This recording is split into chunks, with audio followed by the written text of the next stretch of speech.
Welcome, friends, to episode 255 of Color Magic, your gaming and magic podcast. Wow, I almost can't speak today, where we address everything that's affecting gamers at and away from their gaming tables and computers. I am your host, PowrDragn, and apparently, if he can put up with me not being able to talk, still got my main man, Brian Psionic. How's it going, That dude? has never stopped me from working with anybody before, and I'm an actor, folks.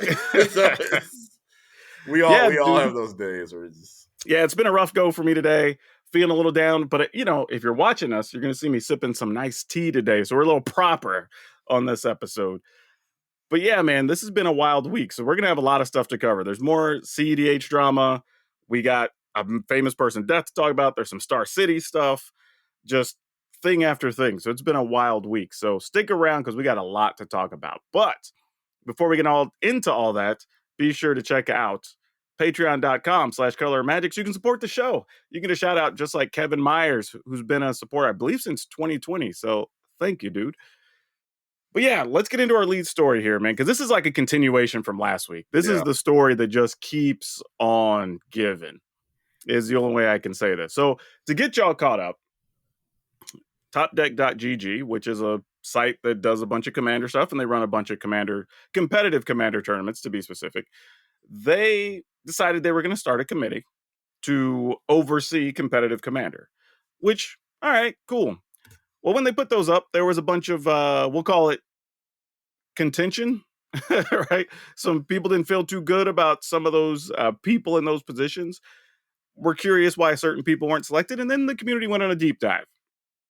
When they did, they discovered one of the members on the panel actually was a big supporter, we'll say, of hard right Nazi white supremacist people on Twitter. That got some people kind of upset. So then there was a follow-up. Yeah, there was a follow-up where topdeck.gg put out a statement saying, well, this dude's no longer on our committees, yada, yada, yada. Yet never really said we don't agree with his opinions. Never said that we're not going to work with him anymore. Yeah, never said he's completely gone. Never. Yeah. So then we found out, well, this dude's still hanging around in their Discord and still apparently contributing or whatever. And people kept asking questions for the next 48 hours, which none of them that I saw got answers.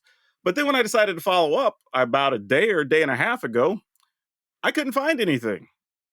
Turns out they just completely deleted their Twitter account, or at least closed it. So it's private. So yeah, now we have a whole different set of issues that my understanding is the Discord is still up. I haven't been to check. I probably should to do my editorial duty, but I've been a little busy. But just following discussions, their Discord apparently is still functional. Their website is still up. Matter of fact, I'm going to check right now. It was up as of yesterday. So I'm going to try to give a real-time answer here. Okay, it appears their website's still up. So business is still happening for them. But you also informed me that you saw something said they're not even going to have a commander committee or events or whatever anymore. So, or at least I guess the committee is no more. Sounds like, and the release was very vague and made it sound like this had something to do with commander related issues. When no, like y'all got exposed for platforming white supremacists. Like, it had nothing to do with Magic stuff, other than a lot of Magic players didn't really want to support white supremacy. Because we appreciate that, by the way. Good on y'all for taking that stance.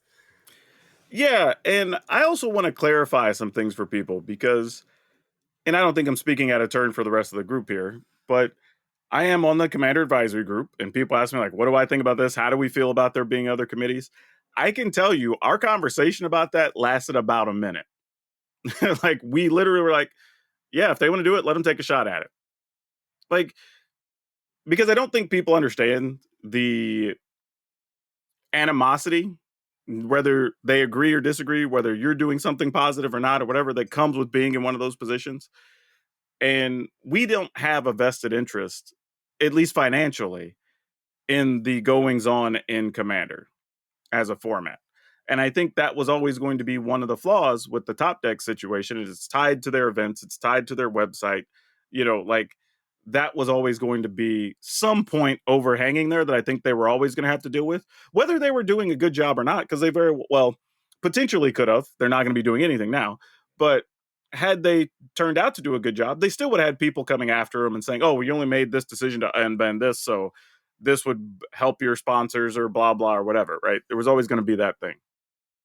But as a committee, the Commander Advisory Group, the Rules Committee, we genuinely did not care. Like, I think people thought, oh, there must have been something because we weren't making a lot of public statements or comments or whatever. Like, a lot of times there's nothing to talk about. Like, we literally would have just came out and said, yeah, we don't care. They can do their thing. But then people are going to interpret that as, oh, well, you don't care about competitive commander. You're not going to do whatever. And it's just like, no point going down that road, opening that whole can of worms. It's just not worth it.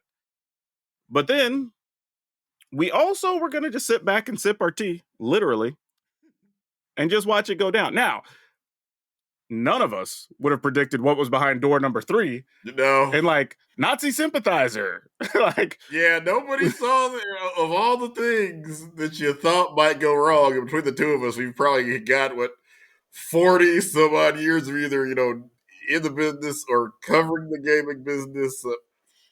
Didn't see this one coming. You never you, know. if you gave me 20 guesses, it might have been number 20. Right. You know what I mean? Maybe. Like, I wouldn't have thought that would have been one of the issues they dealt with. And Realistically. I'm Like, talking about right at the beginning. We didn't even get. I don't know what was the time frame. We didn't oh, get. it was a day. Not even a day. It was like 12 hours. Like, Wow. here's the other thing too. This and honestly, let this be, I don't even know the best way to describe it. Not really a warning, but let this be a lesson to anybody who wants to do something like this. Is that the whole reason this happened was because they had no consideration that went into their committee. Let's be honest about it, right? Like, had they actually went, hey, let's go get some people that are prominent members of the competitive commander community and let's make sure there's decent representation in the group or whatever, we would have never had this drama happen. Right. But because they were like, well, we're going to get all these people, which seemingly, as far as I could tell, were people they were either close to or involved with Top Deck in some way already. And they happen to all be dudes. Yeah. When there are several non-males that are very prominent in the competitive commander community that post a lot, go to all the events, share information about them. So, like, definitely big supporters of that community. Your response for not having any of them involved was, well, we wanted this to be merit-based. And that just set off everything. That literally was it. Like, if they would have done anything else, we would not have known about all of this other stuff. Now, I'm kind of glad they did. Because then we went digging and went under some rocks and the community found some things. But that's that simple, right? If they don't say that, we never know any of this other stuff. So just saying, like, there's something to be said for having the proper representation among the leadership of the thing you're trying to do, because the community is going to be looking for that. Nazi's gonna Nazi, and I'm as shocked as y'all. Yeah, real talk. No, it just You know, had they done, like I said, had Zane done anything other than the most dismissive, prejudiced thing he could say or do, like I would like to hope that at some point it would have gotten found out, but he said it wouldn't have been day one. oh, definitely, it would have been way 12 down the hours road. in. Yeah, it would have been way down the road, if ever. You know what I mean? People only looked because we were like, okay, cool. You're saying it's merit based. Let's go find out what credentials these guys have. And then, yeah.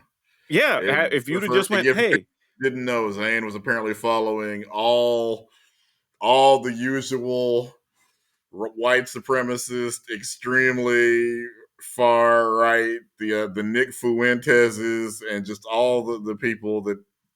I knew it was a bad list because I recognized 4 or 5 of the names immediately. And then there was a bunch that I had to go look, and I'm like, I don't even know. And then you go click on their stuff, and you're like, damn, you Right. know, like this dude too. Oh, why are you following this guy? Like, so it's a bad look. It's a bad look.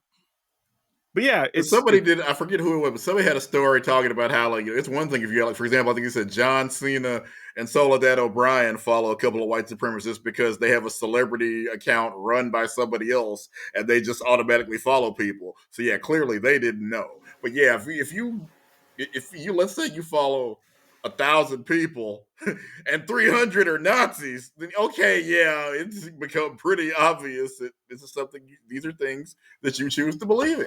You know? I think on my social media accounts, personally, the only bad actors I follow are probably because they're particularly in the communities I'm in, and I want to be aware of what's going on Yeah, or originating with them.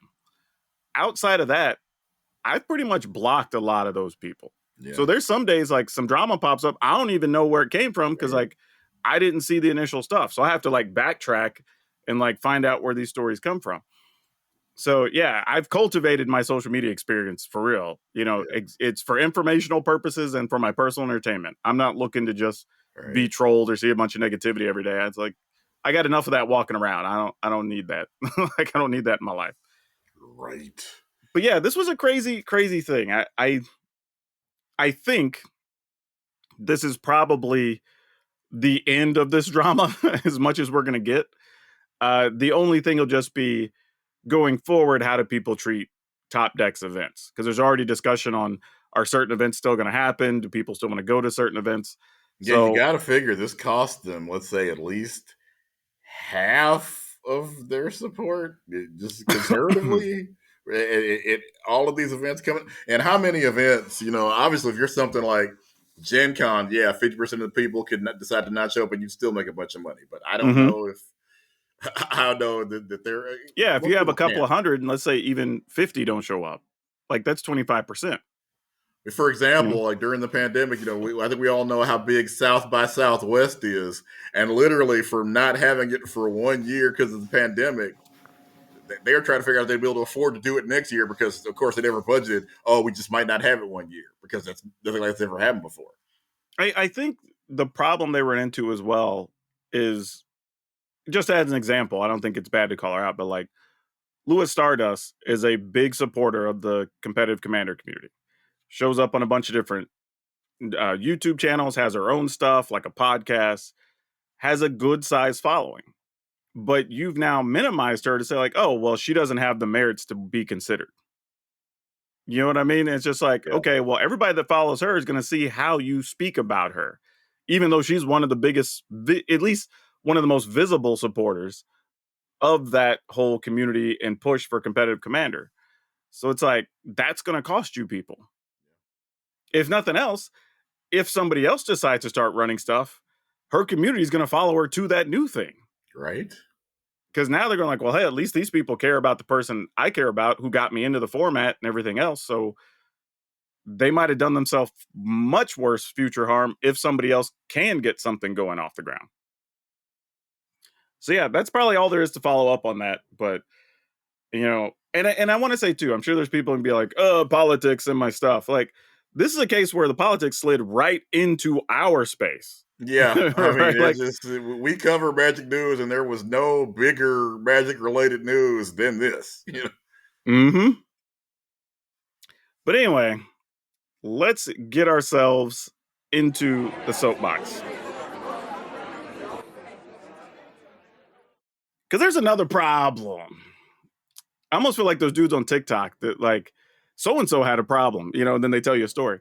Uh, but this is something that popped up again. I think I didn't find the initial post, but this is a case where I kind of backtracked and had to, follow the crumbs back through the drama. But it looks like there was a magic creator who had some number of people, I won't say pressuring, but at least asking her to start an OnlyFans account. And And this just is, asking is already pressure because we all know what kind of content is primarily on OnlyFans. oh, of course, of course. And we've seen this in multiple communities. So this isn't just a magic. This is a thing we just have to stop doing on social media because you are basically saying, and not so many words, hey, I would like to see you naked and pay you for it. That's exactly what you're saying. Like, because why else you're going to look at a attractive woman in your space and be like, hey, you know what you should do? You should go start an OnlyFans. Like, Yeah, because why again, was we all know what content dominates the platform. It's not to say there aren't people that do other content, but where OnlyFans primarily makes its money is, more adult content. Yeah, and again, we've talked about this on past episodes. I don't care if you have an OnlyFans. I've told people if I had 300 people that pay me $20 a month, shoot, I might be on OnlyFans. Shoot, I'll take a bag. Like don't get it twisted. But if somebody wants to do that, they would have already done it. Or if they needed the money or whatever the case is, like they would have already explored that option if they wanted to do it. You wouldn't approach somebody you saw at the store. I mean, maybe some of you creeps would. I don't Yeah, I was know. saying some of them But probably like, would. Is the sad part. It's just the lack of any kind of social grace is stunning. but you can't like it's just so weird, really, behavior to look at someone and be like, yeah, you know what?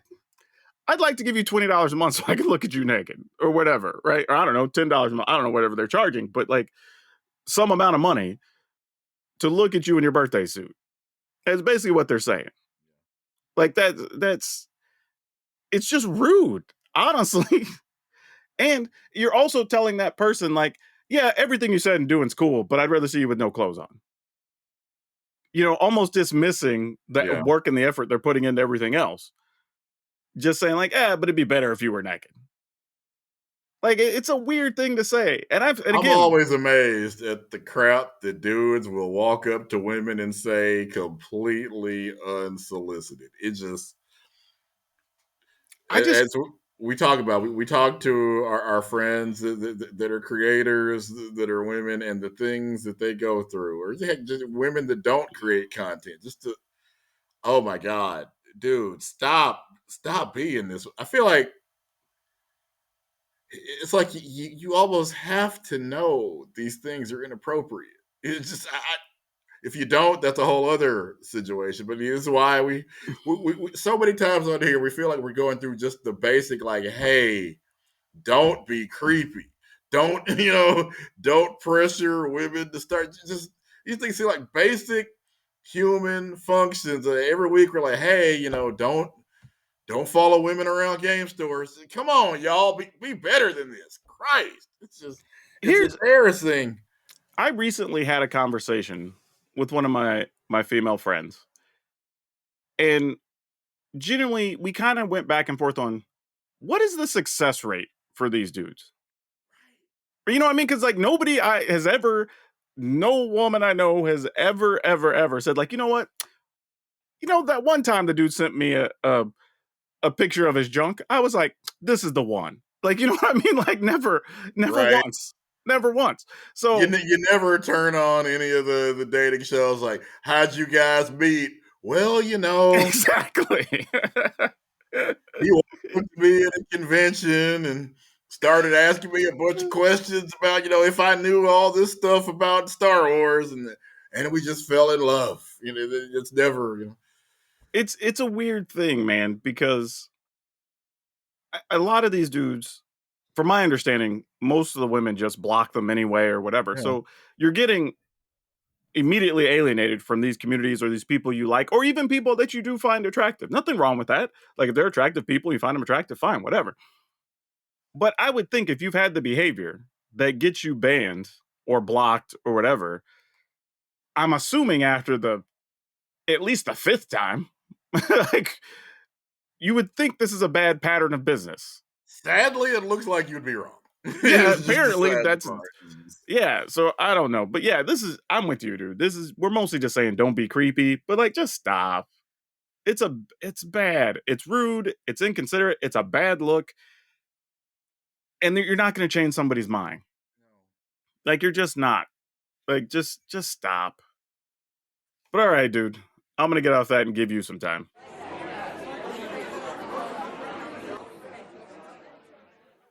I guess a couple of weeks ago now, we were talking about, hey, we're seeing more and more premium events happen again in the Magic community. We were kind of hoping that we'd get to the level we had back before the pandemic, and I was hoping that more writers would get jobs. And now we have confirmation, especially at Starcity Games, it's going the complete opposite direction. We're seeing a lot of our favorite writers on social media explain that Star City is going a different way. They're not going to have as much written content. So I guess, unfortunately, a lot of things are not going to go back to the way they were before COVID. And that's unfortunate because, again, we had a lot of people doing a lot of great written content. And I want to believe there's that there's a market for it, but just I don't know what to tell you because again, I don't own I don't own a website. I don't own a company that's able to do any of those things.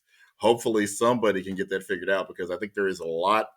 Again, so many people have been talking about how some of these articles helped. Somebody's talking about Cube, for example, and how they didn't even know what Cube was until they read about it on Starcity, and now it's become kind of one of their favorite formats to read about and to engage with. And that I think that's true for so many people. Like people talk to you, Daquan, about how your content has kind of helped them, just through. Well, first of all, to learn about Magic, and second of all, while they're going through a rough time, just know somebody else is out there trying to make some of the same decks work and trying to figure out what bad cards might actually be able to do something in in the proper deck. Yeah, it's a tough thing because I feel like societally we've made such a big shift to visual media, right? Between TikTok, YouTube Shorts, all the YouTube videos, even people making videos just to embed on their different websites. Even Star City, most of the stuff they're doing now is like the versus commander stuff or whatever, and they're all YouTube videos effectively. Yeah, And I think that's really that's what's happening out there. yeah, there's so much of that going on, but there, other than sometimes there's transcripts of the video, so if you just want to read whatever. But I do think you're right. I think there's some situations and things where it is better to have some stuff written. You know, I just don't know. I don't know if I've taken the time to break down the exact content that functions better written versus visual. And somebody probably should investigate that because it's probably like Yeah, I agree with you. There's a market for it. Because like thinking about political stuff, I tend to like to read that so I could break it down. I can link to sources and go read those sources or whatever. yeah, I don't necessarily do that so much with Magic, but I feel like there's a space where if I was looking for more competitive deck content and I wanted to read somebody's like tournament breakdown or why they sideboarded certain things or not, like sometimes it's better to be able to read it. So, like, because if I'm watching somebody's video, let's say doing a breakdown, sometimes I end up catching myself pausing or rewinding while they're yeah. mentioning certain cards. Whereas, like, if I'm just looking at a list and I'm reading it, I can go right back to the last paragraph and be like, oh, okay, this makes sense. Like reread the thing that they were trying to explain or whatever. You can't really do that as easily with video. So for me, I think, especially now as we're starting to get more people playing standard, I would like to hope some more of the written standard content comes around. I think actually a good example is Frank Karsten does a lot of videos based around numbers. Like he breaks down tournaments and like matchup comparisons or how many lands you should have in certain styles of decks or whatever. I don't want that in a video. Like that's something I do want to be able to click on, quickly reference, look Definitely. at stuff, see his chart included that's broken down of whatever. Like to me, that's the best type of written content where it's technical and whatever. I don't know how much of that is being done Well, anymore. some people are just better at writing than they are at speaking because, again, one Mm, of people's biggest fears is public speaking. So everybody does not want to do YouTube video or what have you. Some people are just better at putting their thoughts down on print. that's very true. I help people with YouTube stuff, and you can tell the people that aren't comfortable on camera. To the point that I've recommended to some of them, like, hey, go find your local improv club or whatever and see if you could just do some rehearsals with them or whatever for a couple of weeks or whatever, just to get used to speaking to no one, in an empty Right. hall, just practicing whatever, projecting your voice, getting your thoughts together. Like, because people need that. A lot As of a people. former member of an improv troupe, most of them will happily let you come in and do some kind of work with them. Yeah, I think it's a thing people need. It's not normal for a lot of people. Like I've literally my whole adult life, all I did is speak to people publicly. Yeah. So like it doesn't Same here. affect me hardly at all. But I get it. If all you've had is office jobs and you've only really hung out with your couple of groups of friends or whatever, you may not have been exposed to things where you have to speak in front of a lot of people. So the Say I'm uncomfortable when no one is listening to me. So it's hard for me to. But then my wife's an introvert. Believe it or not, for those that have seen her YouTube videos, she actually is an introvert. that But surprise I did not know this, and I've known her for a very long time. right? Like I would not have guessed that about her. Which honestly, you get her talking about the right topic, and she can go on forever, even more so than I can, probably, or at least as much. I will consider her a very well-adjusted, high-functioning introvert. But yeah, it's tough, man. I'm with you. I think there is still room for written content. You know, we still see it on different types of websites. We I still mean, see look at, books for being crying out written. loud, the content that changed Magic was written. You know, Lawrence Harmon and Zaim Beg talking about, hey, Wizards, have you noticed all this racist stuff that we noticed? I mean, those were articles. They were written, they were shared, you know, on social media, and again, they changed the game for the better. Also, let's be real. Sometimes you're at work, you can't watch a video, but you might be able to Also, that, pop open an article. yeah, Like, just being real, that's a real thing. So yeah, it's tough. I think right now, for sadly, for articles to get traction, you almost have to be somewhat of a name or have some type of achievement behind you for a site to say, yes, we want your information on our site. And if it happens to be written, we'll take it. You know, but I do think there is room for still some up and comers. And a few websites still have some written articles out there. I still see them. But it is tough when some of your most premier websites aren't necessarily doing that anymore, because that usually is the example people tend to follow, exactly. They're the you know? ones that basically dominate the space. They're the ones people emulate, and that's, you know, in every in every form of business, people look at who is on top and then basically try to mimic what they do. Yeah. So yeah, I mean, just changing of society. We'll see if there's anything brought back at any point, but it'll probably be a small number compared to what they used to have. And they were the premier site.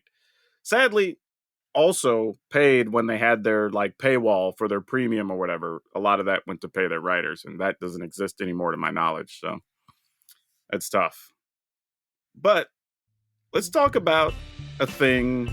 This is our What Did We Learn segment, but this is almost going to be like a fan tribute segment, because for those of you that don't know, a great one that we all know, we've all heard, probably even narrated some of our dreams because his voice is that prominent. James Earl Jones passed at 93 years old this past Monday. And man, 93, hell of a run. You know, and that's how I've always told people, like, that's how I want to go out. Let me be like 85 plus. So people can't really be sad. Like, it just happened. I had a good run. Cool. If I die tomorrow, that'd be tragic. But if I die at 93, y'all should be celebrating for me, you know? But the dude had a hell of a life, man. Like, he was in Hollywood, I think they said for like 62, 63 years, something like that. Like, And I did mean, really working almost up until the end of his life. Just, I think his last IMDb credit was probably what, a year or two ago. yeah, 2022. Yeah, He did there was a Obi-Wan Kenobi thing that he did the Vader voice oh, in. that's right. And he apparently has licensed his voice to Disney so that Darth Vader will live on. Because again, I know I was one of the many people that when they took Anakin Skywalker's helmet off, like, that ain't Darth Vader. Yeah, exactly. He don't look like he sound like that. Come on now. And I will say, very smartly done by him. On the way out, getting one last big payday, because I believe it was last year they signed the big, like, multi-million-dollar deal. And let me pull up the number, actually. How much did Disney pay for Darth Vader's voice? Because I remember it being a big old number, which I'm sure he just did it for his family or whatever. Right. But to get paid one last time, I think is really, really cool. You know, but to go through this dude's library of movies is crazy. Like, he's done every genre, Right. worked with almost every major actor at some point. Like, he's on everybody's all-time list. Oh, absolutely. You know, it's like him and crap, what's his name? The dude that was God in Bruce Almighty. Morgan Freeman. Yeah, those are like the two voices, I mean, I right? love how the coffee blanket on. He's like, that guy. You know that guy Yeah, from dude, I'm that Invasion. way with so Morgan many Freeman. people in Hollywood. But those are the voices, right? Who else has a more prominent voice than that, except for maybe David Attenborough, maybe, Yeah. right? Are those are the three I can think of that I'm like, yeah, any of those guys can narrate anything I do ever for the rest Right. of my life. I mean, Darth Vader, Mufasa, uh, King Joffrey Joffrey is what it was. People were talking about their favorite lines. Yeah. Somebody's like, go to, he works in such and such. My son works? Like, that was great. Yeah, dude, that so good. So good. Like, and he looks like that father figure. You know what I Exactly. mean? Like you look and go, yeah, he could totally be like king of whatever. Just whatever he said, you're like, yeah, I think Conan the Barbarian. I mean, just so many icons. And as we always talk about out here, especially Conan, because we're talking about what late 70s, early 80s, I think, to see a black man as a king. And to see him be like, hey, no, I don't care. I don't care what Arnold said. This is what we're doing. Like, we didn't see that a whole lot growing up. Mm-hmm. And I mean, So really, especially from, I would say, from there on, when you saw James Earl Jones, he was often, a king or a Jedi Knight, Jedi slash Sith, depending on what part of Skywalker's career. But yeah, somebody that always would. But then when he did play, just somebody that was Field of Dreams, for example, just somebody that's, hey, plain folk, he could also do that too. oh, that's true. That's true. He was in Field of Dreams. Right, Right? Like his IMDb is crazy. right. Like, because obviously we talked about Coming to America, but obviously he was Lion King, right? He was Mufasa's voice, right? He was in there was something else too. Oh yeah, like the Naked Gun. Totally forgot he was in that forever ago. Like just a whole list of stuff. I think it wasn't like The Hunt for Red October, was it? It was another one of those types of movies though that I I think it forgot was. about. Well, was he not? I want to say he was He in. might have been, honestly. I'm like going back through. But there's a lot of TV shows that he was in, like Lewis and Clark for an episode or two. Or Lois and Clark, the Adventure of Superman. Yeah. He was And I in mean, the work that he did on Big Bang Theory, just being having fun with them for being Star Wars nerds, and being Yep. just doing all the self-referential stuff. That's what is great. It's also, he said that was one of the reasons that him and his wife got along so well, is because when she met him, she didn't take him seriously at all, and that's how they hit it off. Yeah, this dude, man, he's all-time great. Like, and I went back and looked, he basically has just about every type of award possible. Oh yeah. They did give him a Lifetime Achievement Award for the Oscars. So, I mean, that counts, but It's he did get crazy that he did. nominated a bunch. Yeah, but then the Oscars be messing up. So that's They do. not They do good. quite a bit. But yeah, man, I just want to make sure we talk about that because that dude, one of the all-time greats, and for a lot of nerd properties. That's the other Yes. thing. If you're into animated stuff, obviously into sci-fi stuff, he voice overed a bunch of stuff. So narrated, I should say. So And really quick cool. segue, since we're talking about award shows, mess it up. We see you, CMAs. Nothing for Beyonce, for real. I Yeah. mean, when's the last time the biggest selling album of the year got nominated for nothing? Being real, That's unheard of. that's when you need Kanye. Like, I'm gonna let you finish. Right. But Beyonce Yeah, had the biggest country music album last year. right. You can't take whoever wins any of those. And I say this as as Daquan knows, lifelong country music fan. I am so embarrassed right now. You know what? I was trying to, and this was a couple months ago when Beyonce was still, hitting big. People are talking about, oh, well, black people in country. I'm like, let me introduce you to some Cowboy Troy. Charlie Pride. I mean, this has been going on for Linda Martell, who's on Beyonce's album. Oh, Ray yeah. Charles. Yeah. None of this is new. We've been here. And I'll be honest, like, Beyonce made basically traditional country music. Like, Cowboy Troy was at least trying to do a fusion thing that I get if you want to be mad at that. Yeah. So, like, it was weird for people to be upset at Beyonce because, like, it was actually And just if I, just country. But all right, let's talk yeah, about some other Magic news because we got some pretty not surprising, kind of surprising news. Oh, that's the wrong cue. We don't need that. We need this one. There we go. We'll get it right. This is it's a lagging professional. again. I don't know if there's a switch you can hit or something. Oh, all right. I'll just fix it and edit if we got some lag, unfortunately. Uh, So Okay, yeah, yeah. the Magic animated 'Cause, like, series. right now, I can hear you, but I can't see you. It's all right. That'll work itself out.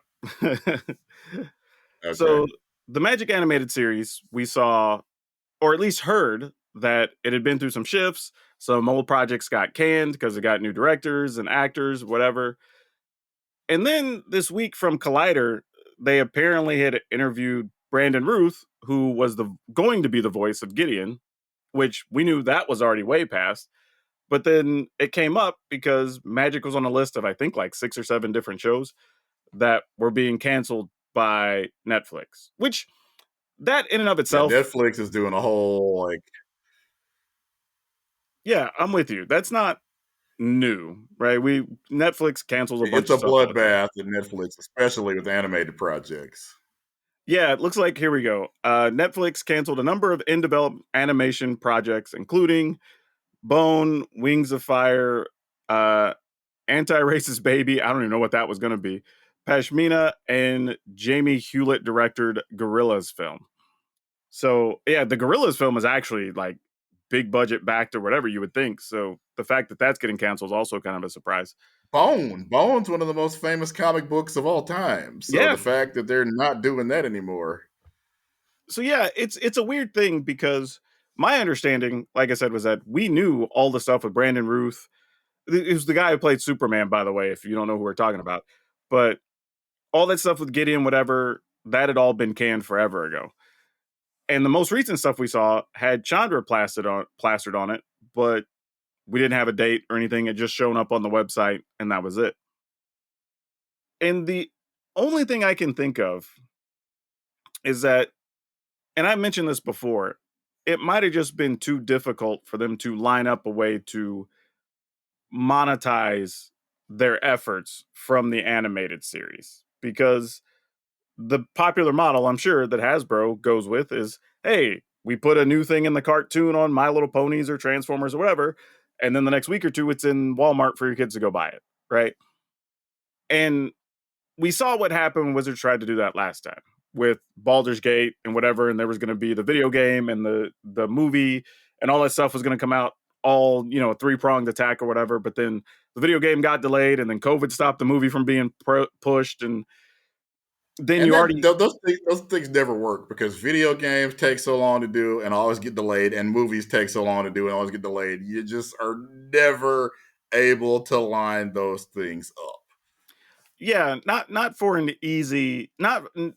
I think the problem is Magic's also a moving target of a product itself, right? Like you can have in development a new transformer and just not release it yet, right? You can't really have a new whole magic set that you've invested time, money, artists, whatever into, and just be like, well, we're not going to release it right now. We're going to wait 6 months till the project comes out that's related Plus, to I'm it. not sure it was even Hasbro decision. I think Netflix, the second the Russo said they weren't going to do it anymore, I think that was when Netflix said, "Well, we're killing everything anyway," Oh, because I'm sure that's part of it. Yeah, yeah. it looks like Netflix is getting out of the animation business completely. Because I've heard them cancel about 12 different projects. I haven't heard them announce any new animated projects in a minute. So it looks like they're just kind of on their way out. Well, you know why? They had to pay Triple H and WB all that money. That and they also, Discovery had a fire sale and just not gave, but sold it because you see Justice League Unlimited is on there. Like a bunch of all the DC Discovery stuff is on there because Warner Brothers is having a fire sale because they're trying to figure out how to not go bankrupt, which is a whole other kerfluffle. But here, I think it really unfortunately killed a lot of projects for us.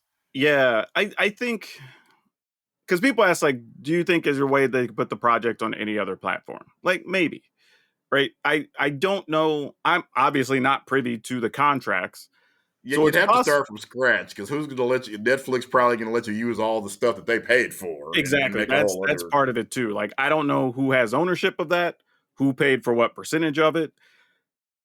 Could they not have shopped it around while something was under license? Like, you know what I mean? Like there's a bunch of things that could be affecting their ability to even talk to other platforms about it. So, does And that plus, mean everybody saw Entertainment One go belly up. So now you got to ask, like, is the property even something that can be salvaged? And Hollywood's answer maybe no. yeah, I think and we talked about this a little bit off the air, is that I don't believe it needs to be a project that has a direct correlation to other things, right? I think we could just, Absolutely not. as long as we covered the characters that are likely to always be around, whether that's Jace, Chandra, Nissa, whatever, Ajani, because I don't think he's going anywhere. You know what I'm going to say is like, F all that, just make it a good story. Because the best example that anybody's done in this genre is Arcane. And yes, some of the characters are popular, but then some of the characters that became popular for that show don't even exist yet in the game, but some of them may get put in the game because kind of Sure. like from Batman the Animated Series. Harley Quinn was created for Batman the Animated Series. She did not exist in the comic book. Now she's one of the most popular characters in Batman's universe. Only Batman probably rivals her in popularity. Oh no, I think you definitely have some points there. I personally would just be a little concerned if I was on their end to get people invested in some characters and then have no way for those people to interact with them outside of the TV show. That would be my only concern because it's hard because like you can go write a story as you start seeing, the early reviews or whatever of it and include a Harley Quinn in the next Joker story or something, right? You can't really do that with Magic because it takes a year and a half of development to get something out and done as part of a set or whatever, which I think is the difficult thing. I guess you could do like a secret layer that had Yeah. some number 10 or 12 cards of like things representing the animated thing. That would be an option. But again, I think if you just like to your point, just make a good story that includes some number of your evergreen characters, you can put whatever else you want in there. And I think it'd be fine. Yeah, like you said, And Jace is, I'm assuming, always going to be there. yeah, Chandra, same thing. Vraska, Liliana, like, and you don't even need all of them. Just pick 3 or 4 to base some stuff around and include whatever you want in whatever plane. I think that'd still be fine. I think you could pull that off. But it almost has to be, I don't want to say completely agnostic of the paper product, but has to be disconnected enough to just, all right, we'll tell a story from the card game, but we're just going to do it completely unrelated to whatever the latest release is.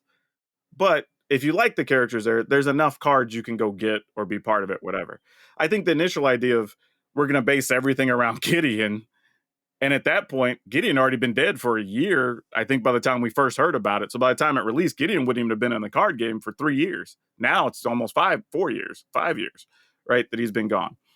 So it would have been weird, in that case, Well, because I mean, if the show jumps off, you can easily resurrect Gideon. These are Magic characters. How many of them have already been dead or completed? oh sure, but again, you have to plan that a year and a half out. You know what I mean? In theory, Yeah, if yeah. the primary concern is selling cards, then yes. If you're, and that's the problem, is like you can't tie those two things together. You got the people that are making the TV show got to make sure the story is good, because the best. Somebody told me this about a book, and it applies to card games too. The worst TV show or movie in the world will reach a million more people than the best book that's ever been written. Oh yeah, yeah, You for got to sure. keep those two things separate.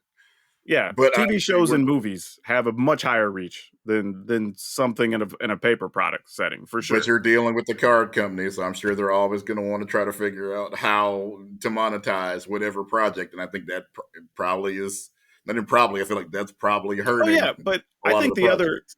other initial flaw, I think, and I don't know if this was the Russo's idea or whoever's, was even wanting to base it around Gideon because nobody literally gave a damn about Gideon. He always rated as one of the lowest planeswalkers until he took a bullet for Liliana in the War of the Spark. Right? Until that point, nobody cared about Gideon. So to make that your main character is already not a smart idea. The same applied to Iron Man before Robert Downey Jr. showed up. Iron Sure. Man was a D-list character. And wait, who's in charge of this movie? The same people, or who's going to be in charge of this? The same people that made Avengers Endgame. So they could have done it if the Russos wanted to make. If they wanted to make who's the most busted planeswalker that nobody cares about. I'm trying to. If they wanted to make Dak Faden the most popular character in Magic, they could have done it. They're the Russo The thing brothers. is, Dak Faden at least resonates with people because he's like the greatest thief of the multiverse or whatever. And people care about that. And people cosplay him at things. And like nobody gave a damn about Gideon. That's my problem. Like at least pick somebody who has some interest. That would have been my thing. Well, I mean, Hell, to we me, couldn't the even writers settle do. on Gideon's background because we had to rewrite it slightly to make him more interesting. Like, it's Gideon had a rough go before he got offed. So I think yeah, you, that you got to let the writer pick who the character that appeals to them, so the thing's good. yeah, I wouldn't I didn't think it was a good idea. I get what you're saying. They have a good track record. I ain't gonna hold you that. Like, you're right. They have a great track record. But I also think when it comes to the Iron Man thing, they kind of had the budget handed to them and a long-term project with Kevin Feige going, hey, here's our well, I think at the initial time it was a 8 or 10 year plan that became a 12-year plan. Yeah, But and if Iron Man doesn't jump off, that plan completely crashes. oh, Iron sure. Man had to go, Mm-hmm. and luckily Robert Downey Jr. is incredible. Yeah, so it would have been a tough sell, I think. But that being said, all that's kind of moving on, and we'll find out if it ever becomes a thing. If I were guessing, at this point, if it even gets addressed again, we probably won't hear anything about this till at least 2026. But here's a little nugget. They do have at least somewhat of a relationship with Disney now because they've got the Marvel stuff Yes, true. coming next year. So it's possible that if it was going to happen and they already knew, because, behind the scenes, you already kind of know if people are believing in your project or not or whatever. It could have been like, all right, cool. If this doesn't go off, we go reach out to our Disney buddies and say, hey, let's do a quid pro quo kind of thing, right? We're going to put some Marvel stuff in our thing. How about we make a stuff, we put it on Disney Plus? And That might be the best plan because if there's anybody who ain't getting out of the animation business, it's Disney. exactly. Exactly. So, not saying anything's going to come of it, but I could see where there's a path there that would make sense without having to have a big jump in logic to make it happen. And Disney needs another multiverse because the last few Marvel movies haven't been, haven't been so great. And that's my thing is like Disney likes having multi-part things. And if you could make that work, that's easily one you could have put like, a small 8 or 10 season episode or episode season once or twice a year on your platform and just have it run forever. So we'll see. We'll see. Like I Or said, if Warner Brothers can stop burning itself to the ground, they in dude, theory could possibly do something like this I too. wouldn't hitch any train car to a Warner Brothers train right now. There's Yeah, just even Josh Brolin said he didn't want to be Green Lantern, which I'm sad about because I love yeah, Hal Jordan. is this a rough go right now over there? So yeah, another quick thing. Sometimes we talk about old cards getting new life. And in this case, a card got such new life, it went up 2,000% in the last 2 weeks, That's pretty good. That'll which is crazy, right? Now, admittedly, 2,000% doesn't mean much if your card was like 25 cents and then goes up to like $20 or whatever. But in this case, the if card you had was, 100 of them, that's still pretty good. yeah, the card was about $1.90, $1.80, I believe, before the trend started.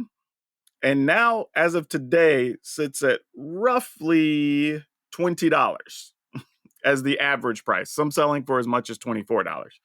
And there's people that probably have, let's say, 1,000 of them. Well, the card we're talking about is Kill Switch. And what's funny is, if you even back up to just the beginning of the year, you could have got this card for as cheap as probably 50 to 70 cents. It was basically a bulk rare for the most part. And the thing that happens with cards like this is they end up sitting in boxes, some get thrown away, because people go through collections or whatever and they want to sell stuff to big vendors and they're not even on bulk buy lists unless you want to get like 5 to 8 cents a piece for them. So some people don't ever mail them off, they just throw them away. So some number of these junk cards just end up out of circulation. And then lo and behold, somebody finds a cool deck to work with it, or which is what happened in this case, or some new cards come out that make an old card playable, whatever. And all of a sudden, this thing that was barely $1 is now $25. So yeah, Kill Switch. That's the card. And Great card, great band. yeah, exactly. But all the way back in Nemesis. And there was a point, When even was back, that? Because I don't think the guys playing Magic back then. oh gosh, Nemesis. I don't even remember. I had what, 04? Oh my gosh. I'm gonna have to like look that up because I feel like that's not even right. It might be older than that. 2000. I thought it might have been older, Yeah, but yeah. I wasn't even playing back then. I was still playing raw deal back in those days. So yeah, just crazy. So yeah, there you go. If you have some kill switches, go digging through your stuff. There's a chance you might be, I won't say rich, but you might get you a few extra value mills when you go out next time or whatever. Because turning a nothing card you had sitting around into $20 means it's probably going to be on some buy list for somewhere between as low as probably 7 or 8. You might be able to get as much as 12 to 15, depending on where you're selling it. If they just don't have any stock of them or whatever, make yourself a little bit of money. But all right, we're going to wrap things up in the dinner table here. And this is an interesting question. And I believe it was asked before, and we didn't have a chance to get around to it. I just wanted to address it here. But the question was, do competitive circuits for things, I don't even know if it necessarily has to be games, but I think they were asking in terms of games, benefit underprivileged or poor communities, or just the communities or folks already that have money? And I don't know how you feel about that, Brian, because I think for me, it kind of can go both directions depending on how the competitive circuits are handled. Because, like, now, a lot of things have been rumored or whatever, but when we're talking about something like the Olympics most recently, because with Ray Gun and that whole thing, I'm sure if you know, you know. If not, go look it up. Yeah. It's kind of an embarrassment. Number one breakdancer in the world, according to the Yeah. point. But one of the things they talked about was that people in that community couldn't necessarily even go try out to compete because there was higher entry fees and you had to travel to a Yeah. certain spot or whatever. And it wasn't like regional tryouts that you could then get like a paid ticket to go to whatever, like a lot of events have, right? You play in some regional tournaments or local things and you build up to go to the Olympic qualifiers or whatever. That just wasn't a thing here. So because there was a question of like, is this the best Australia has to offer? Right. And then the breakdancing or b-boy community was like, no, there's this person and this person and this person, Yeah. right? And there's all these videos, which is cool because in a weird way, by her being so bad, it brought a lot of attention back to breakdancing, which is kind of funny. I don't think that was the intention, but good for them. But when it comes to games, I think it kind of depends, right? Are you having to pay flight, I mean, does hotel? it depend? Like, just you know far more. Just using Magic as an example, you probably know far more Magic players better than I do. Is there anybody that you know that's won any of the pro events that I guess you would say had Uh, came from an underprivileged background, so to I would say speak? a fair amount didn't have a lot of money. There's been a few obviously that were doing better than others, but the thing is, you can also, because the way Magic's structured, like you can play a couple of smaller tournaments, you can play some cash tournaments, you can sell some singles, whatever, and kind of fund your way to those bigger tournaments. But But there's even some, then, you gotta, to even be able to go to a Magic tournament, you have to not be at work. And I oh know when I sure, was, absolutely. when I wouldn't have got into college, if I hadn't if I hadn't worked at Papa John's Pizza. So yeah, there's a whole bunch of tournaments I would have loved to go to where I literally couldn't because I had to work. I think I told this story recently on Magic Mike's, but I at one point, if I could humble brag for a second. No, I'm just kidding. Like the old system was stupid, and I didn't deserve to be ranked as high as I was. But at one point, I was ranked in the top 20, and because of that, I was always on the invite list for pro tours or whatever. But I also knew that, let's say it was in Nice, in France or whatever, or overseas, I would be spending probably in the ballpark of $1,500 to $2,000 between ticket, hotel, food, cab rides, whatever, to go to this tournament. Or I could just stay home and run my business and make a few $100s, right? Right? So I would already be in the hole to go to the tournament. And then I would have to finish probably at least top 32, probably top 16 to make it a profitable trip versus just staying home and making the equivalent of like 64th place with no other effort, right? You know what I mean? So that was always a decision that had to be made. And some people are willing to go for it, right? They want to chase the brass ring. They wanted to get on the gravy train, be qualified for all the pro Some people are tours. willing to get. Some people can afford to because, like, I had friends, whose either scholarships or parents were paying for their college. They'd go to whatever tournament they wanted to. Their weekends and their off time was their off time. And I they also also knew had, people I though. suppose, I will say what'd that you say? I also remember people making that commitment to where they would be like 5, 6 people to a hotel room too, just to make it as cheap as possible to try to do it. Which I didn't want it bad enough. I have told people before, I ain't trying to go get a hotel room, travel across the world to be uncomfortable with 6 or 8 people in my hotel room. Hell, I remember people doing that just to go to Gen Con and playing some tournaments. Yeah. Like, ain't no way. I would have And done up to also, 4. also, let's say you're a woman and everybody else on the team is a dude. You're like, Yep. no, that's not an environment you're going to feel comfortable in. Yeah, that's a different issue, right? That's also a thing. I'm trying to think like when I did disc golf, there were different levels like amateur, pro, whatever. And the entry fees weren't terrible for that. I want to say the lower level stuff, a lot of them were like $15, $20 entry fees for some of them. So like affordable if you want to go to like a 2-day event. And a lot of them were regional or local. So like they were in Waco, Dallas, Austin, whatever. So I didn't have to go very far. So those were okay. And if you did well in enough of those and you felt you wanted to play a higher entry fee, you want to pay like $40 or $50, and then you're paying for big cash prizes or whatever. That's attainable. So I'd say in that regard, if you happen to be good at the thing, like any competition, if you believe you're good enough, then yeah, there's a step up to be able to start playing national tournaments or whatever and win tens of thousands every year. I don't know what it's like for fighting games because I know when we ran some video game tournaments, we got a lot of questions because people didn't even believe our payouts.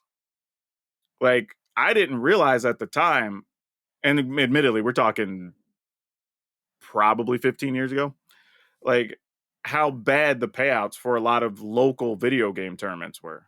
Like Yeah. dudes were playing these events till 2, 3 in the morning, and first prize was getting maybe a couple $100. Second, you were lucky if you got like a new controller or something, and third might have got the equivalent of their entry fee back. And these weren't even huge. I mean, they were, as I say that, some of the ones in Houston got pretty big. But people saw ours and we were like, okay, well, we'll just take the entry fees. We'll take 20% off the top because, we'll have to pay because we're not doing anything else in the store, and we'll be giving away some extra prizes, and we'll have some other people helping manage the event or whatever. But all the rest are going to go to to the prize pool. And people are like, are y'all really paying this? And how are y'all going to run this? And we were getting all these questions. And I was like, why is this a thing? Right. So some of it may not even be the cost. It might just be the tournament structures don't make it viable if you don't have money because you can never get ahead. Like even if you finish in the top 8 of a thing and you made the quarterfinals, some people literally spent all day to get no prize in return unless you made at least top 4. So like there could be And a lot of especially if reasons you're it a doesn't work. kid, and especially that, let's say for Smash Bros, a lot of them are going to be kids. Somebody had to take them there. Mm-hmm. Somebody might have had to take off work to go and take them to that thing because they're not driving yet. Just as we went to DreamHack recently, I think each one of those tickets was about $30. Oh, for the Then it day? was, Yeah. yeah, then it was, I want to say, $20 to park. We didn't eat there, but I mean, had it gone longer, we absolutely probably would have had to eat there. And let's just say for 3 pretty much, they're teenagers, but I will say adults in terms of the meals we had to buy them. There's another, let's say, 50, $60 easily, because Yeah. convention food ain't ever been cheap. So you could have easily been in, like you were already out basically $100. You could have been Right? out 150, $200, Yeah. for one day. And that's if they don't even win any prizes or anything, right? They just Right. compete and don't get anything in return. So I think that's the tough thing, right? I don't think it's a clear cut answer because it depends on a combination of what are the prize payouts for the events you're playing and is there an affordable path up? I think is the thing. Again, like I said, like disc golf seems to have a reasonable one if you're good enough. But there's a lot of opportunities, like you're saying. There's going to be people who can go try to even get a prize in a Smash Bros tournament at a convention that you might have to pay $50 to $100 just to be in the competition. And there may not be a And I real feel way like, to get out of it. sadly, but like most things, probably not just in America, but lots of countries, like, yeah, if you already have base amount of income to spend toward this, yeah, you're going to be better off. Yeah, and because some of that is how many opportunities do you get, right? If you have Exactly. the money, you can travel to 3, 4 stops on this competitive circuit or tournaments, convention series, or whatever. But for a lot of those, there's not good regional things. Like I said, like I found out with video games at the local and regional level, a lot of the tournaments suck. I mean, there's just the prizes ain't worth it. So you don't have a real way up unless you spike one of the big tournaments. When I first started playing Raw Deal, I mean, as you know, the Raw Deal prizes, you got a shiny belt card.